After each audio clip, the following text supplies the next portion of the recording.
नमस्ते, मैं हूं आपका होस्ट। क्या आपको अचानक पैसों की ज़रूरत है? आज हम द बैंडविड्थ में फ़ोन पे पर्सनल लोन की सच्चाई जानेंगे। आपातकालीन स्थिति कभी भी दस्तक दे सकती है। ऐसे में सही वित्तीय जानकारी ही आपकी सबसे बड़ी ताकत होती है। आज के डिजिटल युग में लोन लेना अब बैंकों के चक्कर काटने तक सीमित नहीं रहा। फ़ोन पे ने इसे बदल दिया है। लेकिन क्या फ़ोन पे खुद लोन देता है या यह सिर्फ एक जरिया है? चलिए इस गुत्थी को सुलझाते हैं। फोन पे दरअसल विभिन्न एनबीएफसी और बैंकों के साथ साझेदारी करता है ताकि आपको तुरंत फंड मिल सके। बस कुछ ही क्लिक में आप अपनी पात्रता की जांच कर सकते हैं और लोन के लिए आवेदन कर सकते हैं। अध्याय 1, पात्रता और दस्तावेज। सबसे पहले यह जानना जरूरी है कि क्या आप इस लोन के योग्य हैं। आपका क्रेडिट स्कोर यहाँ सबसे महत्वपूर्ण भूमिका निभाता है। एक अच्छा स्कोर मतलब बेहतर ब्याज दरें। पैन कार्ड और आधार कार्ड जैसे बुनियादी दस्तावेजों की जरूरत होती है। पूरी प्रक्रिया पूरी तरह डिजिटल है। आपकी उम्र कम से कम 21 वर्ष होनी चाहिए और आपके पास आय का एक स्थिर स्रोत होना अनिवार्य है। वित्तीय स्थिरता ही लेंडर्स को यह भरोसा दिलाती है कि आप समय पर भुगतान कर पाएंगे। हर आवेदन की सूक्ष्मता से जांच की जाती है ताकि जोखिम को कम से कम रखा जा सके। अध्याय 2, आवेदन की प्रक्रिया। फोन पे ऐप खोलें और लोन सेक्शन में जाएं। यहां आपको विभिन्न ऑफर दिखाई देंगे।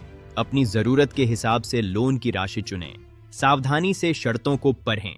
ब्याज दरें और पुनर्भुगतान की अवधि को समझना बहुत जरूरी है।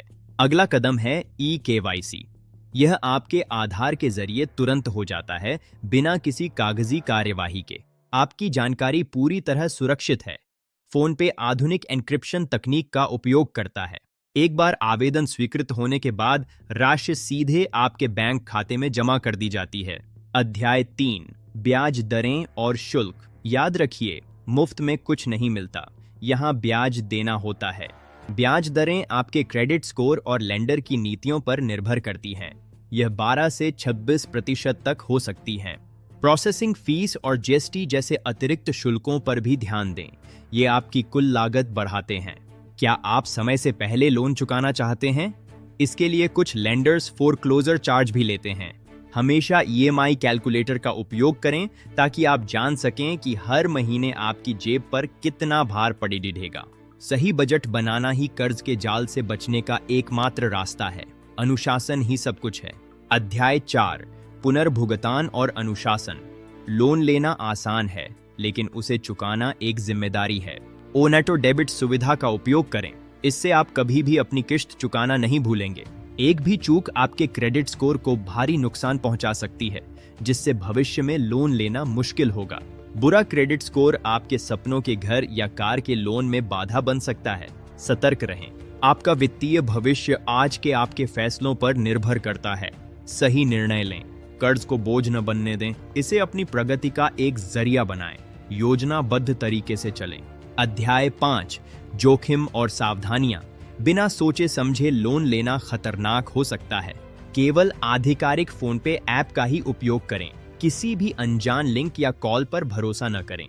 अपना ओटीपी या पिन कभी किसी के साथ साझा न करें। सुरक्षा आपकी प्राथमिकता होनी चाहिए। नियम और शर्तों को हमेशा विस्तार से पढ़ें। छिपे हुए क्लॉज अक्सर बाद में परेशानी पैदा करते हैं। लोन एक कानूनी समझौता है। इसे हल्के में लेना आपके लिए कानूनी मुश्किलें खड़ी ही कर सकता है। हमेशा उतना ही उधार लें जितना आप आसानी से चुका सकें। अपनी चादर देखकर ही पैर फैलाएं। अध्याय 6, अन्य ऐप्स के साथ तुलना। क्या फोन पे सबसे बेहतर विकल्प है? आइए देखते हैं। मार्केट में पेटीएम, मोबिक्विक और नावी जैसे कई विकल्प मौजूद हैं। सबकी अपनी खूबियां हैं। फोन पे का यूजर इंटरफेस बहुत सरल है, लेकिन ब्याज दरें तुलनात्मक रूप से अधिक हो सकती हैं। हमेशा कम से कम 3 जगहों से तुलना करें। जो आपको सबसे सस्ती और पारदर्शी सेवा दे, उसे ही चुनें। पारदर्शिता ही भरोसे की नींव है। किसी भी भ्रम की स्थिति में कस्टमर केयर से संपर्क करें। जल्दबाजी में फैसला न लें। वित्तीय फैसले ठंडे दिमाग से ही लिए जाने चाहिए। अध्याय 7, ग्राहकों के अनुभव। लोगों का फोन पे लोन के बारे में क्या कहना है? कई लोगों के लिए यह आपातकाल में जीवन रक्षक साबित हुआ है। इसकी गति इसकी सबसे बड़ी ताकत है। वहीं कुछ लोगों को उच्च ब्याज दरों और रिकवरी कॉल्स की समस्याओं का सामना करना पड़ रहा है। हर सिक्के के दो पहलू होते हैं। आपको अपनी स्थिति के अनुसार ही कदम उठाना चाहिए। समाज में वित्तीय साक्षरता की कमी ही कर्ज की समस्याओं को जन्म देती है। जागरूक बने, अपनी जानकारी दूसरों के साथ साझा करें ताकि वे भी सही फैसले ले सकें। शिक्षा ही समाधान है। अध्याय 8, डिजिटल लैंडिंग का भविष्य। क्या यह बैंकिंग के पारंपरिक तरीकों को खत्म कर देगा? आर्टिफिशियल इंटेलिजेंस और डेटा एनालिटिक्स लोन प्रक्रिया को और भी तेज और सटीक बना रहे हैं। भविष्य में बैंकिंग आपके रोजमर्रा के जीवन में पूरी तरह घुल मिल जाएगी। सुविधा ही नया मानक है। आरबीआई भी इन डिजिटल प्लेटफॉर्म्स पर KDDDH नजर रख रहा है ताकि ग्राहकों के हितों की रक्षा हो सके। नियम और कानून बदलते रहते हैं। हमेशा नवीनतम गाइडलाइंस के बारे में अपडेट रहें। आपकी वित्तीय स्वतंत्रता आपकी सबसे बड़ी उपलब्धि होनी चाहिए। इसे सुरक्षित रखें। अध्याय 9, सफलता के लिए विशेषज्ञ सुझाव। यहाँ कुछ गुप्त टिप्स हैं जो कोई नहीं बताता। महीने के अंत में लोन न लें। महीने की शुरुआत में आवेदन करने पर अप्रूवल के चांस BRH जाते हैं। बैंक वर्किंग आवर्स के दौरान ही आवेदन करें। इससे वेरिफिकेशन की प्रक्रिया जल्दी पूरी होती है। अपने फोन पे अकाउंट पर नियमित लेन देन करें। इससे आपकी विश्वसनीयता बढ़ती है। एक साफ लेन देन का इतिहास ही आपके लिए बड़े लोन के रास्ते खोलता है। इसे संवारें। धैर्य रखें। अगर एक बार रिजेक्ट हो जाए तो अपनी कमियों पर काम करें और दोबारा कोशिश करें। तो यह था फोन पे पर्सनल लोन का एक विस्तृत सफर। उम्मीद है यह जानकारी आपके काम आएगी। अगर आपको यह वीडियो पसंद आया तो इसे लाइक करें और द बैंडविड्थ को सब्सक्राइब करें। अपने सवाल कमेंट बॉक्स में पूछें।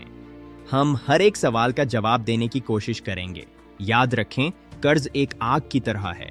सही इस्तेमाल से घर रोशन होता है, गलत से सब जल जाता है। वित्तीय स्वतंत्रता ही असली आजादी है। अपने फैसलों के मालिक खुद बने। संभल कर चलें। द बैंडविड्थ के साथ जुड़े रहें। हम लाते रहेंगे ऐसी ही गहरी और सच्ची वित्तीय कहानियां। देखने के लिए शुक्रिया। मैं हूं आपका होस्ट, विदा लेता हूं। जय हिंद।